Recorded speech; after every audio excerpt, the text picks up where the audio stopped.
doesn't know what the First Amendment is for. He thinks it's a floating right that carries no responsibilities.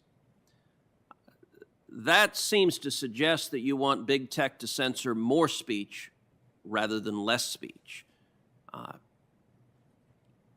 Would that be a good direction in this country?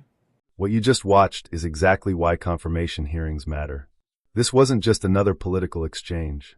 It was a revealing moment about free speech, government power, and the values of someone seeking one of the highest positions in the Department of Justice. In my view, Senator Ted Cruz asked the kind of direct questions Americans deserve answers to. Whether you agree with his politics or not, asking where a nominee stands on free speech, censorship, and equal treatment under the law is part of the job. What stood out to me wasn't just the questions. It was how difficult it seemed to get clear, direct answers. I'm Wilson, and this is America Wake, where we break down the biggest political moments and talk about what they really mean for everyday Americans. If you enjoy honest political commentary, subscribe to the channel, leave a like, and share your thoughts in the comments. Now let's get into it.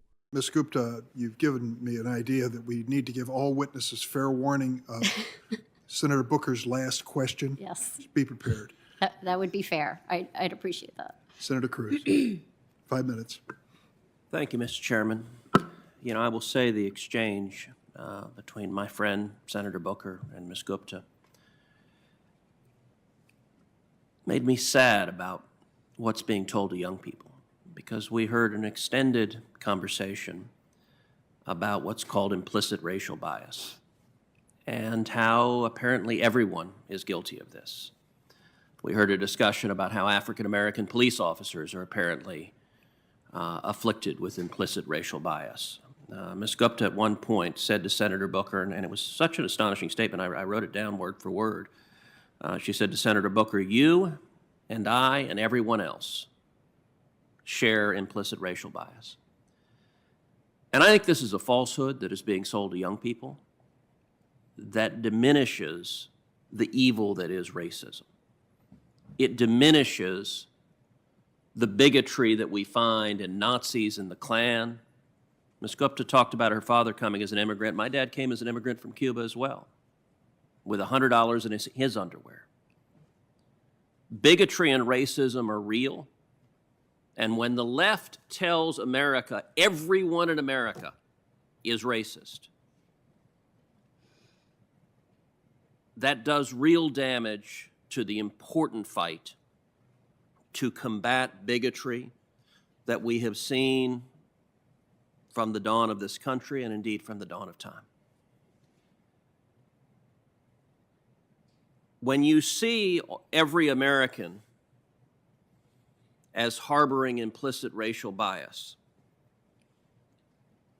one can advocate for that as an academic, one can advocate for that as a partisan advocate, but you're nominated to be the number 3 official at the U.S. Department of Justice. And one area that gives me real concern, Ms. Gupta, is in the area of free speech and the censorship we see from big tech. You were one of a handful of individuals invited to have dinner with Mark Zuckerberg to discuss the growing problem we've seen of big tech censorship, silencing voices that Silicon Valley billionaires disagree with. And the dismaying thing is what's been publicly reported about that meeting is not that you urged Mr. Zuckerberg and others in tech to protect free speech, to have a free and fair marketplace of ideas, but precisely the opposite. From what's been publicly reported, the quote that's been reported from this, in fact, you tweeted this, was Mark Zuckerberg doesn't know what the First Amendment is for. He thinks it's a floating right that carries no responsibilities. That seems to suggest that you want big tech to censor more speech rather than less speech. Would that be a good direction in this country? Senator, I have fiercely defended freedom of speech. I've worked for an organization that has often been criticized for being so fierce in its defense of all free speech. I also believe that any type of viewpoint discrimination is an anathema to this country. It is unconstitutional, plainly. My engagement with Facebook was Ms. one. Gupta, if I could ask you, have you defended the speech of someone you disagreed with? Have you ever defended the speech of pro-life advocates? Have you ever defended the speech of pro-Second Amendment advocates? Or is it just the people that politically agree with you whose free speech rights should be protected? Senator, as you know, the American Civil Liberties Union. I'm asking about you defends- personally, not more broadly others.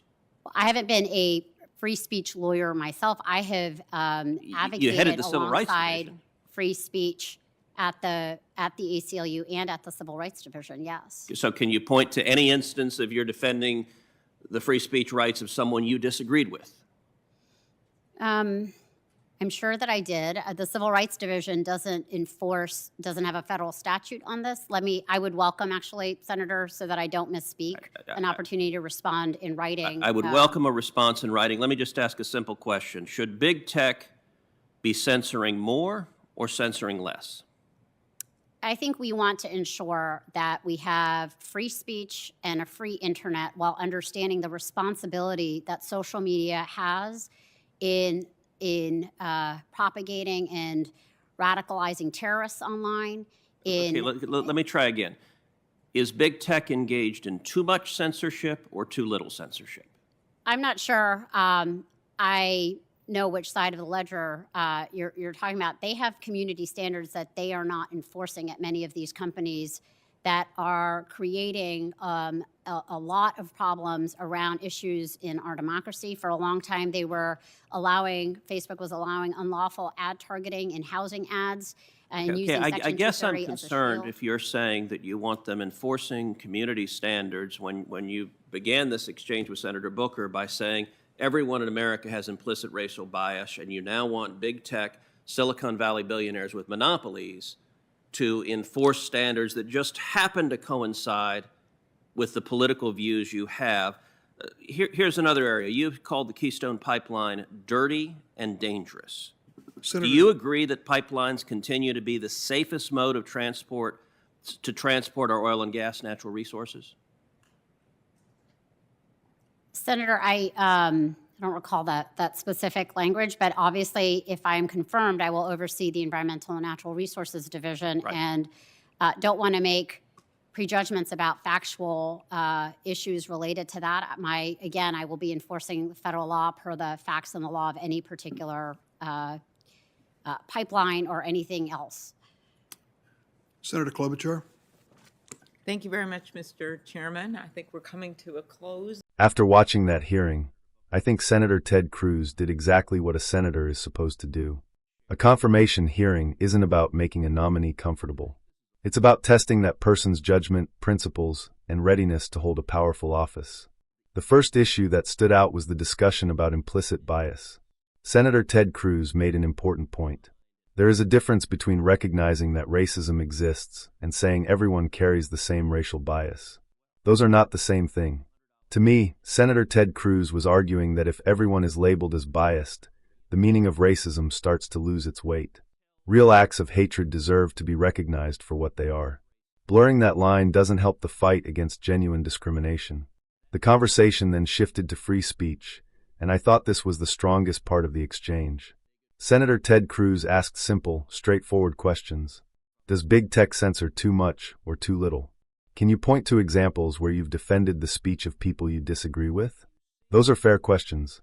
If someone is going to help shape justice policy in America, the public deserves to know how committed that person is to protecting speech, even when it's unpopular. Instead of getting direct answers, the discussion moved toward community standards, terrorism, and platform responsibilities. Those are important topics, but they weren't the questions being asked. One moment that really stood out was when Senator Ted Cruz asked for examples of defending the speech of pro-life supporters or Second Amendment advocates. Rather than giving a clear example, the nominee said a written response could be provided later. That's understandable to a point. No one remembers every case they've worked on. But if free speech is one of your core principles, most people would expect at least one example to come to mind. I also think Senator Ted Cruz raised a valid concern about the influence of big tech. These companies play a huge role in shaping public conversation. When government officials talk about stronger enforcement of content policies, many Americans worry about where the line is drawn and who gets to decide what speech is acceptable. That's why Senator Ted Cruz kept asking the same question. It wasn't about scoring political points. It was about getting a clear answer, and I don't think he got one. Near the end, the conversation shifted to the Keystone Pipeline. The nominee declined to take a firm position, saying any decision would depend on the facts and the law. That's a cautious approach, but it also highlighted the contrast with the earlier discussion, where direct answers were harder to find. My biggest takeaway is simple. People seeking powerful positions in government should be ready to answer tough questions with clear answers. Americans deserve to know where future leaders stand on issues as important as free speech and constitutional rights. I think Senator Ted Cruz asked the questions many people watching at home were already thinking. Whether you agree with every position he takes or not, holding nominees accountable is part of the Senate's responsibility. But that's just my take. What did you think about the exchange? Did Senator Ted Cruz get the answers he was looking for, or do you think the nominee answered the questions well enough? Let me know in the comments. I'd love to hear your perspective.